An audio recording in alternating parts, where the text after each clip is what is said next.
Hello everybody and welcome to Green Star Trading with me, Tom. All views, opinions and ideas expressed in this video are my own and do not constitute financial or trading advice in any way. Right, today we round out our coverage of the top 5 of the S&P 500 with Tesla. We're going to be introducing the long-term count here today, and in the future we'll be looking at just a short-term price action of all the top 5 in a weekly video going forward. So, caveat before I begin, this chart's been an absolute pig. I've struggled with it. I've gone around and around in circles trying to explain it in an Elliott wave way.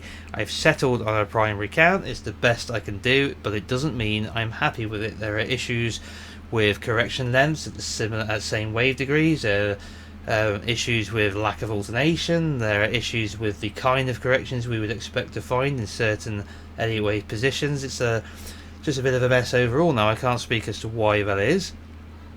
Only the future will tell. But either way, we did finally settle on something, and it's the best I can do.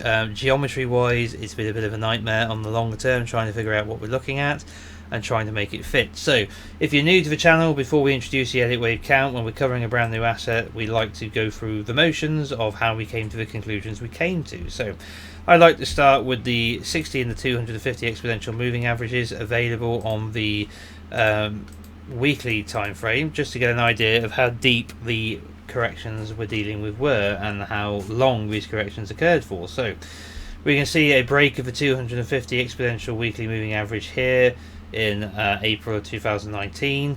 That is the only one we've had into this low here. This also matched the lowest low we had on the weekly RSI, and then we've got this correction here that has yet to make it back to the 250 weekly moving average. Is not as low on the RSI as that prior correction is, but it is still a very significant sell-off.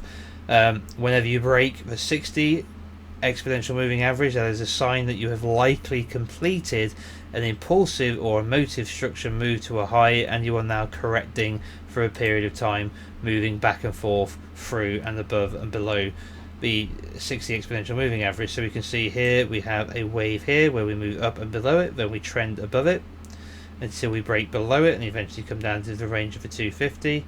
Then we come back above it, then we trend below it again and break the 250, then we come back above it, trend above it, and then we break it, back test it and fall away. So these are just one of the things I've noticed over the longer term time frame when looking at these moving averages. There's no strict rule about how to relate this to Elliott wave. It's just one of the observations I've come to after years and years of trading. And if we look at correction lengths, is the next thing I like to look at to get an idea of what these possible structures could be in terms of a larger wave structure. We have a 266-day correction, a 524, 623, a small 27-day correction, a 203-day correction here, and a 385-day correction here. So we can see that the most extreme correction we've had is the one here of 623 days.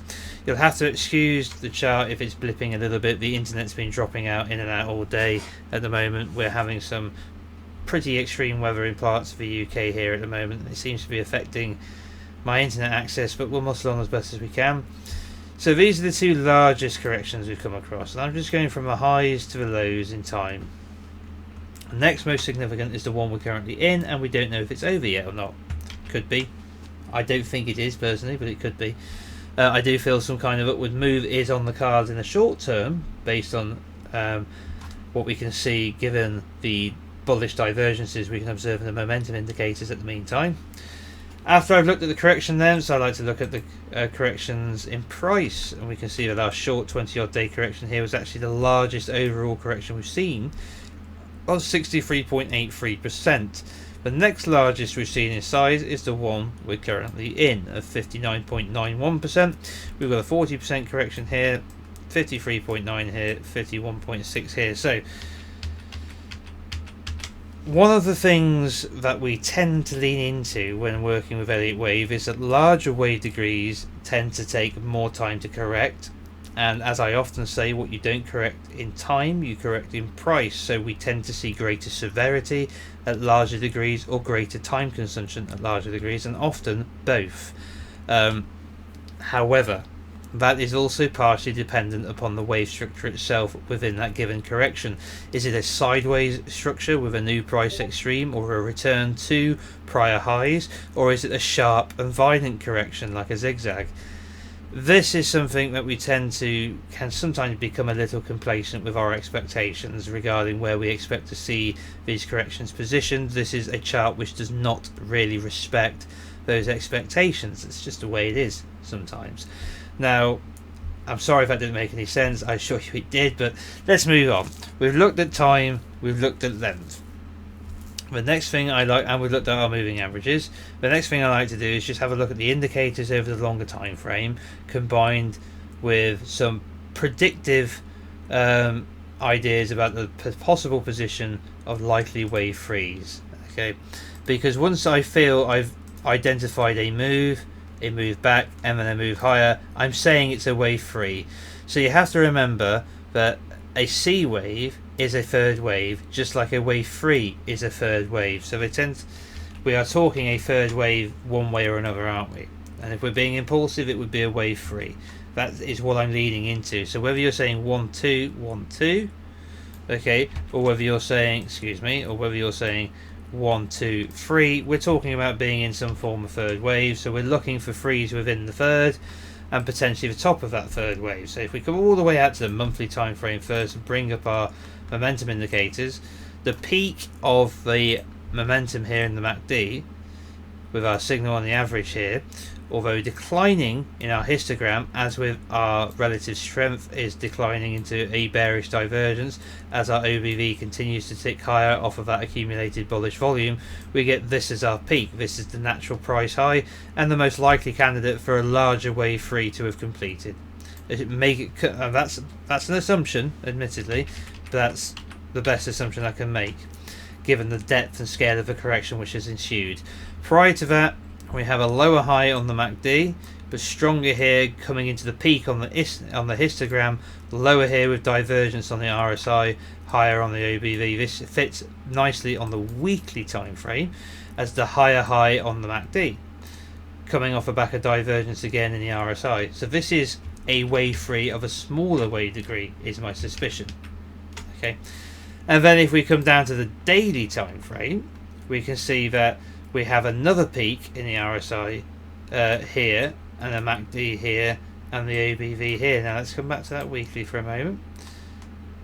Okay, and this is my best guess at the free of the free of the free, because it's the highest peak in the RSI, even a little stronger than the following peak as well, but we haven't seen momentum reach its absolute limit yet. There is a huge peak back here in the RSI, but I honestly can't see how it could be anything other than a wave 1 into a wave 2. I can't get it to play as a free, so I'm not looking at it as a free. Alright then, so once I've done that, I then like to look at where we've gone in terms of our overall corrections on our indicators. So we can see that the greatest depth we achieved on the RSI was back here at the low in May 2019. This is our lowest reading on the RSI, with this deep move down in the OBV, and you can't see it very well because of all the insanity that ensued afterwards, but the most significant low we've had on the MACD at that point, prior to the swings we've had since. But that was the most significant, and that lines up as the completion of the first large wave 2 I'm working with. It's also the reason why, with the break of the 250 exponential weekly moving average, that low reading in the MACD, that low reading in the RSI, that I've not gone with the idea of 1 2 1 2 overlapping structures, but I've actually gone with the idea of all of this leading into a 1 into a 2. This is the most significant correction we've had in terms of momentum reaching its depth, RSI reaching its most oversold conditions, and structurally the largest correction of over 600 days, and therefore I'm assigning that the larger wave degree. That will all make sense later. Okay, so I've done that much now. Looked at where I think the wave frees likely are within that third wave, looked at where I think we've made that low of lows, so to speak. The next thing I would normally do is work with some geometry to try and find some structure. So I've got a bunch of channels here that I'm working with, based off of the idea that this is 1 into 2 into 3 into 4. This is going to be my super cycle channel, so whatever this completes up here 1, 2, 3, 4, 5. This will be super cycle completion, and these are cycle waves within it. That's massively up for debate as to whether that's primary into cycle, cycle into super cycle. The larger wave degree corrections of 500 and 300 and 600 days, they all seem to make sense.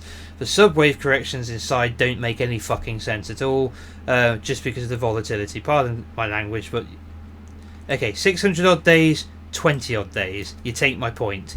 50 odd % correction, 60 odd % correction. That's the kind of volatility we were dealing with in this breakout wave 3 after breaking all of this range and this structure. We came out, back tested it, and launched like a goddamn rocket. Okay, if you don't believe me, let's just look at the price appreciation we had here, right? Normally when we look at something in log, the first wave off of the low, which is teeny tiny in linear terms, as you can see here's the chart in linear scale, right? Teeny tiny first wave, massive third wave. Normally in log that's reversed. Normally we end up with a long first wave and smaller waves as we go forward. That's not the case here with Tesla. That's how extreme this move was. We went from making a 2,500% gain from when we were measured below $1 in price to a 3,412% gain, okay, once we were already above $10. That's crazy. It's absolutely fucking mad. Alright, I cannot get across to you just how mad that is. And this is not a critique upon Tesla as a company or its finances at all, so if you are a massive fanboy, don't get fucking triggered. I'm just being honest, okay? Whether you like the company or not, this can only really be described as a mania. This move up. Now, that's why we've come back almost 60% since. Okay, so that's just what happens. Now, I'm a fan of Tesla, so don't run away with the idea that I'm being a bitch about it. I'm just saying that is a very good expression of a wave 3, and wave 3s can be manic, and I think this one, given the violence of some of the corrections within it, the explosive moves in such small amounts of time frame, is a very good example of the mania. And that is what we see now. There's been thousands of stocks throughout history which have had these kind of manic moves in them and have gone on to be highly successful, profitable companies with very high stock valuations, and there's been bubbles which have completely imploded. It's just the nature of the markets. Now, anyway, that's the best piece of geometry I can get to fit that. I cannot get anything with a pitchfork. Now, I know some of you might say, well, what has that got to do with Elliott Wave, Tom? It hasn't got anything specific to do with Elliott Wave, but if you're a Patreon, you'll know how I use pitchforks to help define wave degrees. If you don't know that, you can sign up to the Patreon and learn it. There's a video on it. Either way, here with Tesla, that's genuinely been a struggle. I do find one good example, which is the wave 3 of the 3. Bear with me, it's here somewhere. Is it in here? No, that's the primary count. Bear with me a moment, I will find it. It's just completely disappeared off the face of the earth. Unless I've deleted the damn thing. Likely wave 3's primary count, alternate cycle highs, supply resistance, demand zones. You know what? I think I went and deleted it. Either way, let's just do it again then. So, off of this move, off of our low of lows, so to speak, to this first violent move up, to this low 60% decline. Let's just clear the detail for a moment and look at this as the original with the median line only. This is the best piece of geometry I've been able to pick out using a pitchfork, and it fits really quite nicely. We finish, we get that one move up off of this pivot here, then our 3 of the 3 comes to the upper trend line, the next 3 comes to the upper trend line, and then the top of this move into a larger 3 kisses goodbye to the outside of the pitchfork, and then it drifts away into the larger channel. So all of this is a nice piece of structure which fits that piece of geometry. As far as finding other pieces of geometry based on pitchforks which fit the count, it honestly doesn't really work very well. You can fiddle around with them if you like, but there's no really nice fits as far as I can see, and that's just that. So what I will do now is I will lock that in place. I will say wave 3 pitchfork. save the chart. Maybe I didn't save a chart after I did it, maybe that was it. But either way, let's now come and have a look at a cycle wave channel I've got here. This is that same thing expressed as a channel. 1 to 2, 1 lining up with 3 to find 5. That didn't work. 2 lining up with 4 to find 5 didn't work either. It turned out to be a pretty weak 5 overall. Kissed the channel goodbye, and has fallen out since. We can perhaps argue for it to be a subwave, which is one of the thoughts I had, which is we can move it over to here and say 2 to 4 from 3 to find 5, but then we have to try and reconcile why we got a 26-day correction here and a 300 and something day correction here. So at that point, like I said, the relationship between corrections within the same wave degree turned into absolute dog shit, so I'm not willing to consider that. So this was the completion of something here. It doesn't go 1 3 5, it doesn't go 2 4 5, it just kind of hangs in there somehow, and that's the top. So that's that. I pull it down to this move being so extreme that another move to get to a parallel channel would have been insane. We would have had to have been looking at, you know, $1,000 before the split, which is would have been absolute. I don't even know what that would have calculated into. I can't remember what the split was now, what ratio it was. But either way, I'm waffling, so let's just forget that for a moment. That's the cycle wave degree channel.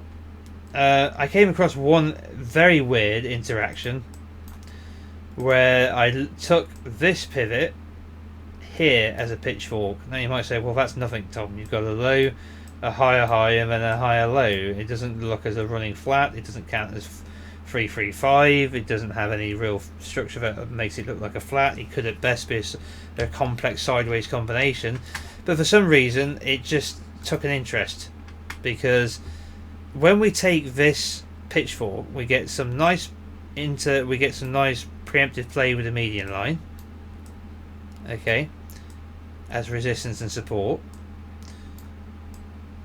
Okay, we get some real interesting interaction with the 61.8% level, the golden zone, on several occasions. Okay, and we get some nice interaction with other levels as well. I don't know what it means. I haven't a clue. There's no way you're going to convince me to label that as 1 2. It's just never going to fucking happen. So don't even ask me to. So I haven't got a clue. But maybe it's just one of those things that it's a piece of geometry. It's in play, right? But it has absolutely nothing to do with Elliott wave. That's just how things work sometimes. It's just there. Algorithms are maybe using it to some degree. I have no idea. But either way, just a little interesting little interaction I've noticed. A little piece of geometry there. Was there any other channels? I had super cycle channel. Yes, I think I've covered all of those now. Right then, so after I've done all of that, I like to look at supply and demand zones, right? So this is based off of using our fixed range volume profile, looking at areas where prior demand has come into the market after making a high and a pullback, and buyers have stepped in. Okay, now as you can see, these little areas on the volume profile look tiny, but that's because we're so bottom heavy.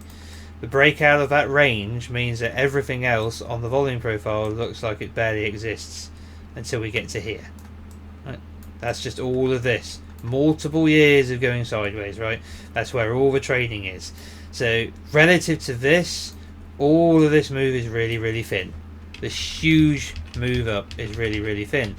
Relatively. Now that makes total sense given that we are classifying this as some sort of mania, alright, which took off. A massive manic wave 3. So still totally legit levels for support, you know, in terms of coming back into them. I've only really labelled the one supply zone at the moment based around our point of control, 50 to 61.8% Fibonacci retracement from the high. This is where our thickest area of trading is, taking the fixed range volume profile from the high. If we do for any reason come back up, this is a likely area of resistance, whether it becomes a 1 into a 2 before moving higher, or whether it becomes an X wave, or whether it becomes an A into a B into a C, who knows. Right, I'm just saying that's a likely area of resistance. And on that note, after I've looked at supply and demand zones, I will just pick out some of the long range support levels we can see of previous highs, resistance becoming support.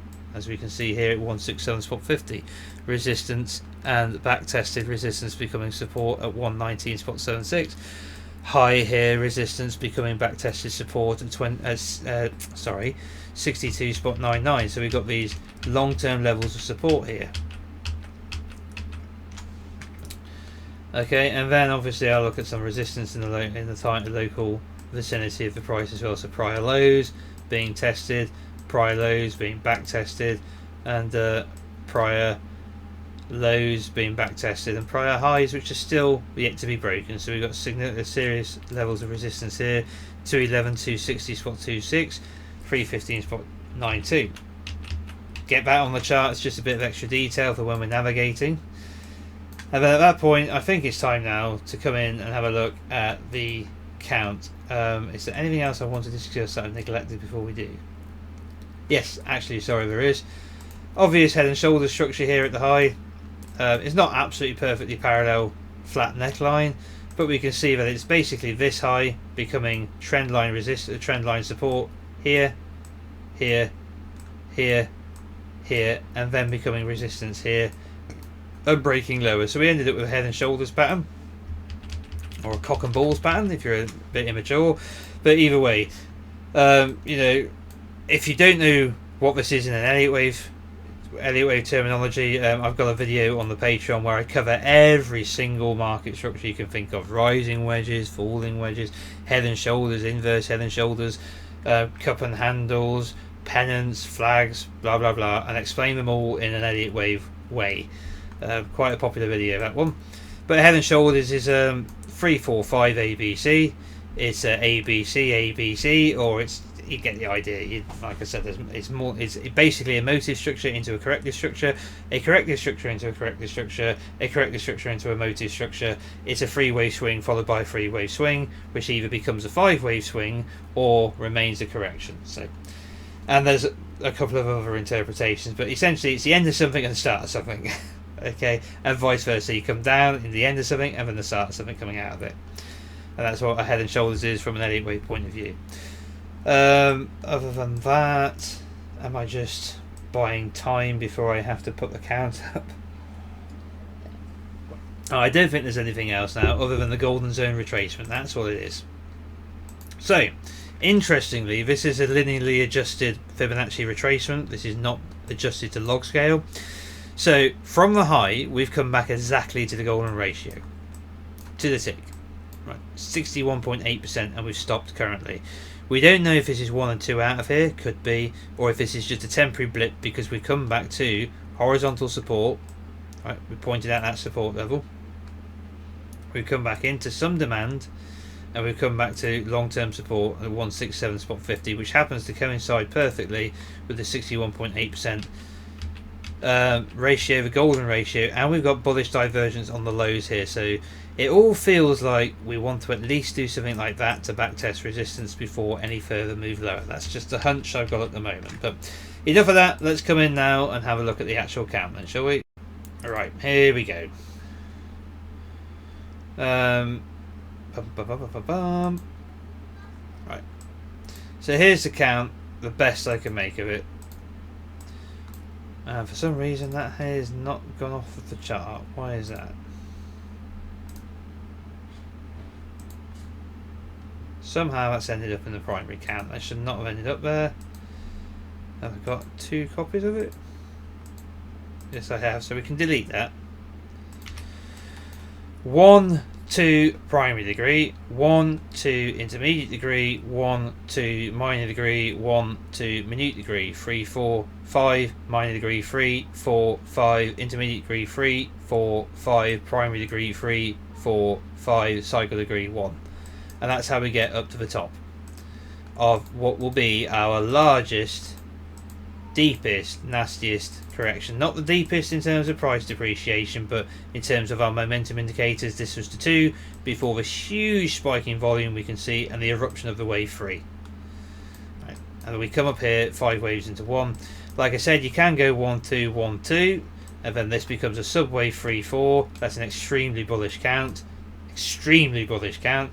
I haven't got it as an alternate yet, but I will flesh it out and consider it at some point. So From there, we get a sideways correction here of at least 90%, so I'm looking at this as a flat. Three-way swing into an A, three-way swing into a B, motive structure down into the C, A, B, C, regular flat, but with a deeper C than we would expect in a regular flat. No, we don't get very good relationships wherever we go on this one. 1, 2, teeny tiny 3, 4 into 5 on the daily time frame we're going to have to come back to. Once again, this is just one of those things. Subwave structure 1, 2, 3, 4, teeny tiny wave 4 again, into 3, into 4, into 5, and at minute degree 1, 2, teeny tiny 3, 4 again, into 3, into 4, into 5. It's a theme, very similar in many ways to the kind of price behavior I've seen in cryptos and in some other tech stocks, but mainly in cryptos, where more significant wave 2 corrections, teeny tiny falls which go by in a heartbeat. Then we get that very severe 60% pull down, drawdown in what I failed to label, but I'm convinced it's a zigzag, so we will label it as a zigzag and put that into the primary count. Save the chart. From there, intermediate 1, 2, minor 1, 2, so brief as to be almost unbelievable. 1, 2, minuet degree. This would all be minute degree. This would all be minuet degree. Into 3, into 4, into 3, into 4, and minor degree. Into 3, into 4, triangle at intermediate degree. A, B, C, D, E, and then 1, 2, 3, 4, tiny brief fifth into a fifth at intermediate degree. Into primary 3. Into what I've labelled as a triangle again. Now, I know this is the most controversial part of the count in many ways. This wants to be 5, okay, but this wants to be 3. This doesn't know what the fuck it is, and it doesn't go lower than this, so it's not a zigzag, doesn't look like a zigzag, unless we shift everything over to here and count from here as a triangle, and then we run out of room.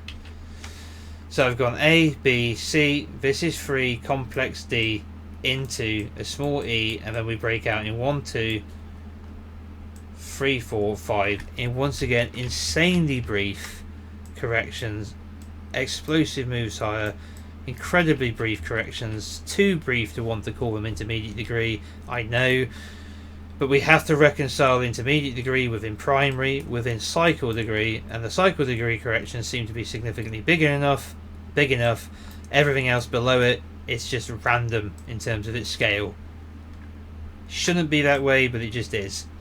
So I don't know what to do with that, really, to be absolutely honest with you. It's just sometimes that's just the way it is. From there we come into this correction. Now the correction, strangely enough, although it's convoluted and ugly, is not as bad as some of the impulsive moves before it. If we come off of log now to get a better grasp of just how this is progressing, and we have a look at regression channel, we can see that we're clearly respecting this downward channel, this downward trend, and I see this as 1, 2, 3, 4, 5, diagonal A, zigzag B, impulse C for a W. So what am I saying by doing that? I'm saying that this is a zigzag, and I think it looks like a zigzag. So let's take the length of the A, project it from the B, and we get almost a perfect one-to-one relationship. Not quite perfect, but it's pretty damn good. Deep B, admittedly, but that relationship between the A and the C doesn't half make this look like a zigzag. Right. Bit too deep for the B, but it works better than a flat. So in that case, I've gone for A, B, C, zigzag into a W. From here, I've gone for a very long A, B, and then a short C to get our X wave, which is another zigzag. The issue with this being 5, as I've seen some people count it, is obviously we've come back below it, so it can't be 1 into 2. Bloody did look very convincing before it did, and it can't be part of the flat, I don't think, because then we have to have this as an A, this is a B, and this is a stupendously long C. Too long, goes beyond the 2618% extension, so I don't like it as a flat. Alternatively, you'd have to look at this as 3, this is somehow 3, and this is 5, which doesn't extend beyond where the A went as a flat, so I like that even less. So the best I can come up with is a zigzag like that, and then from there we get 1, 2, 3, 4, 5 down into A.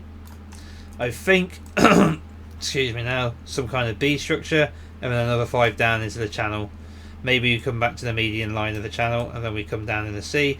This will complete a wave 4, that cycle degree, and then we'll be on our way out into that 5th wave, which should take out the highs, at least. Could do a lot more, but we've had some pretty shoddy looking wave 5s at certain wave degrees here in Tsla. We've had some extremely powerful wave 3 moves. It can be very tempting to label everything you see as a 5th wave extension, but it gets to a point where it becomes a bit unbelievable. Well, maybe that's just a excuse me, I've got the phone just pinging off there, apologise. Thought I had that thing on silent. Right, anyway, so that's how I see the correction currently. If we look in the smaller time frame here and look at our indicators for the moment, we can see strong bullish divergence on the MACD. We've got a series of higher lows and higher highs. Okay, between these lows we've got rising higher lows on the RSI between these lows again. So we've got some bullish divergence on the daily time frame here to consider. If we just come over to the weekly time frame, see if there's anything here to suggest a longer term divergence. Nothing on the weekly, nothing on the daily yet either. Under attack from all sides by noise at the moment. Coming to oversold conditions, but not the most oversold conditions. Alright, but we are getting very oversold on the weekly time frame. If we look at our OBV, this is the primary resistance line. I can see we could take an even longer term trend for our negative volume here that we've got. Say that's it. But this is the trend I'd want to see broken in the meantime before considering a shift to positive volume. And I'd want to see a bullish signal on the MACD, return to positive momentum on the histogram here, average crossing through the signal. And I'd like to see that divergence play out on the daily time frame and move higher before I got bullish. So what would I be looking for? Well, I'd be looking for this X-wave pivot to be getting taken out, to be honest with you. I know it's a long way away, but that would be the only thing which really convinced me that we turned and we were now going significantly higher. It's a long way away. Now obviously you don't have to wait for that. You wouldn't wait for that, would you? If you see an impulsive move out of here, it's 5, and you see a 3-wave move back, you're looking at either 3 or 5 waves. So you look for divergence on smaller time frame to set up another trade off of that to move higher. Okay, so you can trade this as a reversal, you can trade it as a counter trend move, or you can trade it as a potential bottom. All you got to do is find the setup for it, and then you get better confirmation once we take out this high here, because you might well have 5 waves by that point, right? Larger correction into a 2 if this is 1 into 2, and off we go even higher. So that's how I see the shorter term at the moment. I do think there is some bullish divergence building up here. Maybe one more swing down and then a swing back. Excuse me, before heading lower. So that is how I see things for Tsla at the moment. Still in a correction, still in a downward trend, still got a lot of work to do to convince us that it's going up, that it's bottomed yet. It has retraced to the golden zone into major support, and it has found some support for the meantime, but it's very early days yet. I want to see several of these local support and resistance levels get taken out before I got optimistic, and at that point I'd just be looking at trading it on smaller time frames if I was trading it at all. Let's just turn all of this off, add in a bit more detail here. So we've got these lows here, this is obviously going to be resistance, so if we are going to come back, we've got these previous lows to breach, this will be a resistance level. So in terms of getting a sense of momentum turning positive, crossover on the MACD on the weekly time frame, then move back up into overbought conditions perhaps on the RSI, a break or at least a reversal on the OBV and accumulation of some positive volume. Physically I'd want to see this structure broken first and some kind of bullish move supported by volume out of here. You know, if this was going to be 1 into 2 into 3, I'd want to see that level broken in some kind of convincing manner before I got even remotely bullish in the shorter time frame. But it's something to keep an eye on going forward. Alright then guys, I'm going to have to call it there because my voice is starting to go again. Like I said, unfortunately we're all sick as parrots at the moment. We've all got colds in this household. So I'm going to flesh out the chart a bit more. But before I leave you, we should look at that alternate idea, shouldn't we? I was just about to forget about that. So let's leave with an alternate count. And maybe we'll do one more thing before we go after that as well. But like I said, my voice is going a bit. Alternate count then. So this is a much more bearish count over the shorter term. We explain away the overlapping price data by it being 3434. Sideways, sideways. Sideways structures are more common in wave 4s than they are in wave 2s, and we overlap here as well. So 3-4 into 3-4 does actually make sense from a structural point of view. What doesn't really tend to make sense is the structure of this fifth wave here, which has to obviously be described as an extension, but it doesn't play out as we'd expect the fifth wave extension to do so because of the extremely strong wave 3, which does tend to play out as a third wave extension. So unless you've got an extended 3 with an extended fifth, it doesn't seem to work at all. But let's just give it the benefit of the doubt. So we've got 1, 2 at primary degree, 3, 4 at primary degree, 5 at primary degree into cycle 1. This will be a absolutely stupendous correction, probably back into price support, and then you're looking at total collapse, 90% sell off, maybe more, 95% sell off. Absolutely cataclysmic sell off this would be if this is correct. Cycle 1 into cycle 2. It doesn't have to come out deep, but honestly, if we are correcting a cycle wave degree, all of this thin volume, you've got to get back into this to find a low. It's just what we'd want to do on a larger wave degree, and then you'd be off into a 3 over the next few years. So it's a pretty bearish alternate, and yeah, that's it really. At the end of the day, we'll have to wait and see. I think maybe a return to trend would probably be expected. Let's have a look if this is correct. So you would come down into, even then we don't really get into any significant volume. We get into more significant volume. We come back into a prior wave 2, maybe there, and that would be 1 into 2, and then we'd be off in a 3. So that's extremely bearish and a very loose alternate idea at the moment that still needs fleshing out. If we leave with one more idea before we go, sorry this is taking so long. I had hoped this would be quite a quick and snappy video. So what if we went 1, 2, 3, 4, 5, cycle degree, and then we went 1, 2, 3, 4, 5 primary degree. So we've gone 1, 2, 1, 2, and that explains these overlapping structures. Why don't I like this? Because this correction is bigger than this one, and it shouldn't be if these are wave 2 and wave 2, because these corrections are getting smaller. They should be. These wave degrees are getting smaller, as opposed to the 3, 4, 3, 4. They're getting bigger. You see, this is a subwave of this. So this 3 is bigger than this 3. That's the opposite when we're dealing with 1, 2, 1, 2. This 1 is bigger than this 1. This 2 is bigger than this 2. Right. So this correction, by all means, should be smaller than this correction, but it isn't. That would be the only other alternate I would look at. 1, 2, 3, 4, 5 into the 3 here for that explosive 3 of the 3. And the peak of the volume was not in the 3, which is it's just a problem. That's a function of price. That's honestly just a function of price. You can trade a lot more shares of Tesla when it's $60 than you can when it's 402. Okay, so I wouldn't read too much into that.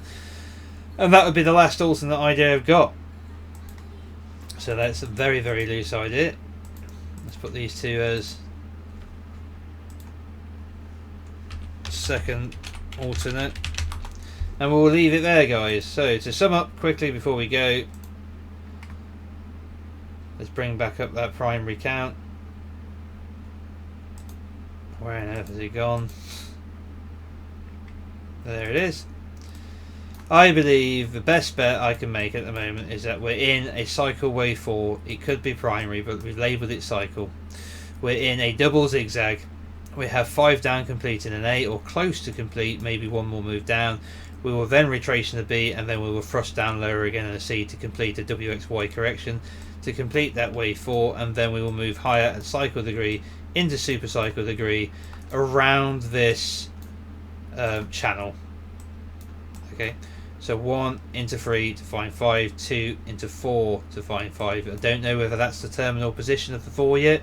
We'll have to wait and see. I would expect it to come a bit lower. In the meantime, if you see an impulsive move up which breaks local structure and gains momentum and looks positive, then consider trading it to the upside. That's totally up to you. If you're one of our members, you'd be looking for the STS setup to do that. Alright then guys, thank you very much for joining me on this technical analysis of Tesla. I know I've said a lot of stuff. I know I haven't expressed the most amount of confidence in it, but it's the best I can do. Hope you appreciate either way.